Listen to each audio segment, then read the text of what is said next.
जय हिंद दोस्तों, आज की इस वीडियो में जवाहरलाल नेहरू की काली सच्चाई के बारे में बताने वाले हैं जो आप लोगों से छुपाई गई है। कुछ लोग नेहरू को महान बताते हैं कि उन्होंने देश के लिए जो किया अच्छा किया। लाल नेहरू देश के पहले प्रधानमंत्री, आज के दिन दुनिया भर के वर्ल्ड लीडर्स इन्हें रिस्पेक्ट की नजरों से देखते हैं। तो इस वीडियो में नेहरू के चरित्र और कार्य के बारे में बताने वाले हैं कि कैसे गोरे अंग्रेज का चरित्र नेहरू के अंदर घुस गया था।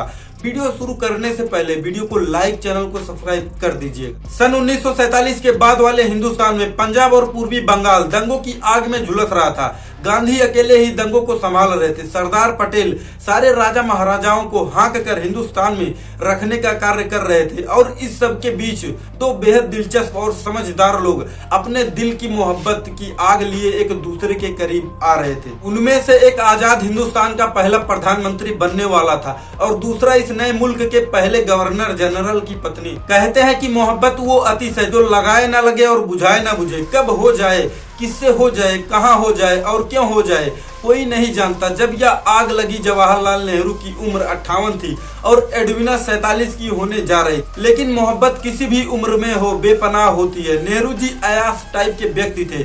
उनको एक लड़की तो कुछ भी करवा लो, ऐसे आज के नेता भी हैं। खैर छोड़ो, आगे सुनो। नेहरू का कमला कौर से वैवाहिक जीवन भी सफल नहीं रहा। यह बात खुद नेहरू ने स्वीकार की थी। कमला एक सीधी सादी कश्मीरी लड़की थी। नेहरू ने अपने 7 साल के लंदन प्रवास में ख्वाब जैसी जिंदगी जी थी। जवाहरलाल नेहरू एडविना के पीछे पागल थे, लेकिन एडविना इतनी चालाक थी। वह नेहरू और जिन्ना दोनों को डील कर रही थी। सुबह का बिस्तर जिन्ना के साथ और शाम का बिस्तर नेहरू के साथ। भोग विलास, हम बिस्तर होना, जाने क्या क्या होता था। माउंटबेटन तो नाम मात्र का एडविना का पति था। माउंटबेटन भारत में एडविना के साथ कभी भी हम बिस्तर नहीं हुआ था। एडविना को जानबूझकर भारत भेजा गया था कि नेहरू और जिन्ना को फंसा कर रखो या विभाजन को आसान कर रहे थे। तो आप निष्कर्ष निकाल सकते हैं कि यह बंटवारा भारत पाकिस्तान का एक स्त्री के कारण हुआ, क्योंकि जिन्ना और नेहरू दोनों की आपस में नहीं बैठती थी और एडविना दोनों को हैंडल कर रही थी। जवाहरलाल नेहरू जहां भी कहीं जाते थे एडविना के लिए तोहफे खरीदते। उन्होंने इजिप्ट से लाई गई सिगरेट, सिक्किम से फर्न, एक तरह का जो पौधा होता है, और एक बार उड़ीसा के सूर्य मंदिर में उकेरी हुई कामोत्तेजक तस्वीरों की किताब एडविना माउंटबेटन को भेजी थी। फिर एडविना इसके जवाब में लिखती है कि उन्हें ये मूर्तियां रिझा रही है। मैं संभव को सिर्फ संभव की तरह से ही नहीं देखती, या कुछ और भी है, या आत्मा की खूबसूरती जैसा है। खैर छोड़ो, ज्यादा ध्यान न दो इस पर, आगे सुनो। हिंदुस्तान के राजनीतिक गलियारों में यह मशहूर हो चुका था कि अगर मजनू के दिल में झांक कर देखो तो लैला मिलेगी और नेहरू के दिल में अगर झांको तो एडविना मिलेगी। माउंटबेटन 3 जुलाई 1947 को एडविना को बुलाता है और कहता है जा रहा हूँ शिमला। एडविना कहती है क्यों जा रहे हो? माउंटबेटन कहता है कि अंग्रेजों के यहाँ से चिट्ठी आ गई है पार्लियामेंट से कि जल्दी से जल्दी भारत का बंटवारा करना है, तैयारी करो, दोनों देशों को अलग करना है। चिट्ठी आ गई है, मुझे काम करना है। एडविना ने पूछा काम क्या करना है? माउंटबेटन कहता है मैं जा रहा हूँ शिमला, तुम दोनों को पीछे लेकर आओ। दोनों का मतलब नेहरू और जिन्ना को। पहले पहुंच गया माउंटबेटन, फिर पीछे से लेकर गई नेहरू को। नेहरू को शाम को इशारे में कहा गया कि बंटवारे के पेपर पर हस्ताक्षर करना है। नेहरू ने कहा मैं नहीं कर सकता। क्यों नहीं कर सकते? मुझे कांग्रेस कमेटी में पूछना पड़ेगा। कांग्रेस कमेटी में बाद में पूछना, पहले हस्ताक्षर कर दो। नेहरू ने कहा नहीं। कुछ देर वार्तालाप चला। थोड़ी देर बाद एडविना नेहरू को ब्लैकमेल करना शुरू किया कि अगर आप अभी साइन नहीं करते तो मुझे कुछ फोटोग्राफ भारत के प्रेस में रिलीज करने पड़ेंगे। वह फोटोग्राफ्स क्या थे? एडविना के साथ शराब पीना, चुम्बन, डांस, वासना करते हुए और बहुत कुछ तस्वीरें थी। एडविना इतनी चालाक महिला थी कि कामुक फोटोग्राफी करा के रखी थी, कभी भी इस्तेमाल करने के लिए। जब यह बात नेहरू सुने तो परेशान हो गए। फोटो रिलीज हो गया तो क्या होगा? नेहरू जी डर गए और साइन करने के लिए तैयार हो गए। सवेरे 2:30 पे सिग्नेचर कर दिया। नेहरू जी जैसे दिल्ली भाग कर आए, कांग्रेस कमेटी को बताया मैंने भारत का बंटवारा करने के लिए साइन कर दिया है। कांग्रेस कमेटी वाले कहते हैं बिना हमसे पूछे। उन्होंने कहा परिस्थितियां ही ऐसी थी। उस समय सच नहीं बताया कि जिन्ना आड़ा था कि मुझे इतना एरिया चाहिए। फिर कांग्रेस कमेटी ने महात्मा जी को बताया तो उन्होंने कहा गांधी जी को बताने की जरूरत नहीं। तो पूछते हैं क्यों बताने की जरूरत नहीं? नेहरू जी का संदेश सुनिए। या बुढ़ा खूंसट, इसका दिमाग खराब हो गया, इसको बताने से क्या फायदा? लेकिन बात तो पहुंच ही गई गांधी जी के पास। फिर गांधी जी ने नेहरू को मना कर दिया कि मेरे पास आना बंद कर दो। भारत और पाकिस्तान का बंटवारा कोई वैचारिक परिणाम नहीं था। भारत और पाकिस्तान का बंटवारा कोई बड़े युद्ध की क्रांति का परिणाम नहीं था। भारत और पाकिस्तान का बंटवारा दो नेताओं के चरित्र उतर जाने के कारण था। यानी कि नेहरू और जिन्ना अयाशी करते थे, जिसे देसी भाषा में लौंडियाबाजी कहते हैं। दोनों को लौंडियाबाज कह सकते हैं। खैर छोड़ो, जो सच है वह जान लो बस। हमारे यहाँ यह कहा जाता है कि सामान्य आदमी दुष्चरित्र हो जाए तो उसका स्वयं का पतन होता है, लेकिन प्रधानमंत्री पद के दावेदार चरित्र खराब हो जाए तो राष्ट्र का विनाश होता है। तो बंटवारे की कहानी इश्कबाजी में हुई है, सिर्फ एक लड़की के चलते। भारत और पाकिस्तान का बंटवारा हुआ है। आप बोलेंगे कि हमें पहली बार सुनने को मिल रहा है, या पहली बार आपको सुनने को इसलिए मिला है क्योंकि कोई इसे कहने की हिम्मत नहीं करता। इस देश में बहुत से इतिहासकारक हैं जो नेहरू के चरित्र के बारे में बहुत कुछ जानते हैं। नेहरू और जिन्ना का चरित्र खराब था ही, लेकिन यह दोनों दबा के नशा करते थे।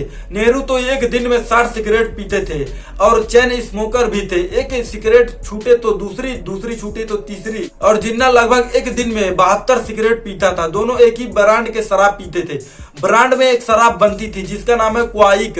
उस जमाने में उसकी कीमत लगभग 16,000 रुपया थी और उस जमाने का 1 रुपया आज 500 रुपया से अधिक है, यानी कि वर्तमान में 8 लाख की शराब पीते थे। दोनों की शराब पेरिस से आती थी। कपड़े धुलने के लिए पेरिस जाया करते थे। सिगरेट पीना यह तो आम बात हो गई थी, लेकिन इसके अलावा जिन्ना सुअर का मांस और नेहरू गाय का मांस खाते थे। इसका पता कैसे चला? बंटवारे के बाद कांग्रेस के कुछ नेता ने प्रस्ताव लाया कि आपने लाहौर में भाषण दिया था कि कभी भी प्रधानमंत्री बनेंगे तो गौ हत्या बंद करवाएंगे, लेकिन आप प्रधानमंत्री बन गए हैं तो गौ हत्या का कानून पास कर दो। तो नेहरू जी मुस्कुराते हुए जवाब दिए थे कि वह पहले की बात थे। तो उन्होंने पूछा, क्या आपको तकलीफ क्या है? गौरक्षा कानून बन जाना चाहिए। तो उन्होंने कहा कि मेरे लंच का क्या होगा, क्योंकि मैंने शुरू में कहा था इनके अंदर अंग्रेजों की आत्मा घुस गई है, क्योंकि अंग्रेज भी गाय खाते थे और नेहरू भी खाते थे। नेहरू जी का सेक्रेटरी जिसका नाम था जॉन मथाई लिखकर गया है कि नेहरू के लंच में बीफ चलता था और अपने आप को कश्मीरी पंडित कहा करता था। नेहरू और जिन्ना की दुष्चरित्र की वजह से पूरे देश का सत्यानाश कर दिया।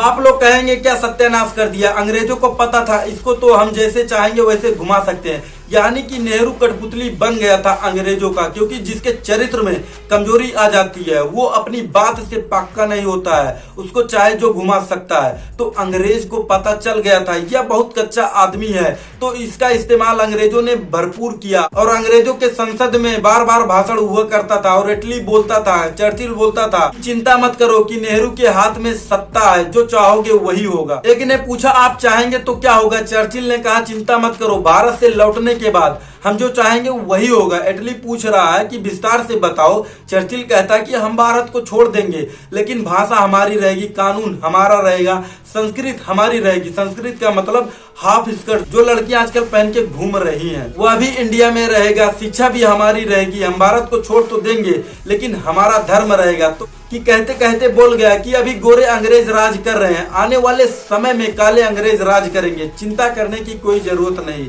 आप जानते हैं आजादी के बाद नेहरू जी का पहला भाषण जो हुआ संसद के अंदर रिकॉर्डेड है, 3.5 घंटा का स्पीच है, जिसमें नेहरू जी कह रहे हैं कि हमें आजादी के बाद भारत चलाना है तो हमें इन्हीं अंग्रेजों की मदद लेनी पड़ेगी जिन्होंने अब तक भारत चलाए। इसलिए मैं संसद में अनाउंस करता हूं कि अंग्रेजों की बनाई हुई व्यवस्था जैसी की तैसी ही चलती रहेगी। यानी कि अंग्रेजों की पुलिस व्यवस्था, कानून व्यवस्था जैसे अंग्रेज लूटते थे वैसे आज भी लूट रहे हैं। इसलिए मैं संसद में अनाउंस करता हूं कि अंग्रेजों की बनाई हुई व्यवस्था जैसी की तैसी चलेगी। यानी कि अंग्रेजी पुलिस व्यवस्था, कानून व्यवस्था अंग्रेजी वैसे ही चलती रहेगी और जैसे अंग्रेज लूटते थे वैसे आज भी लूट रहा है। और उसी दिन से तय हो गया कि भारत की आजादी शून्य है, क्योंकि जिस बात के लिए भगत सिंह आजादी चाहते थे कि इस देश से अंग्रेज और अंग्रेजियत का कानून चला जाए, लेकिन उनके सपनों पर पानी फिर गया।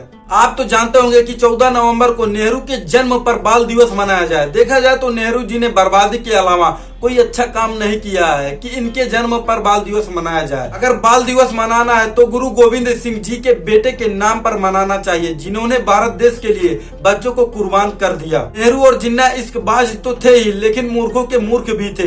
1962 में जब चीन ने भारत के जगहों को कब्जा कर लिया था तो नेहरू जी ने कहा उस बंजर जमीन से क्या मतलब, ले गए तो ले जाने दो। और सबसे आश्चर्य वाली बात यह है कि नेहरू ने कहा था कि सेना की कोई जरूरत नहीं है, हम बगैर सेना के रहेंगे।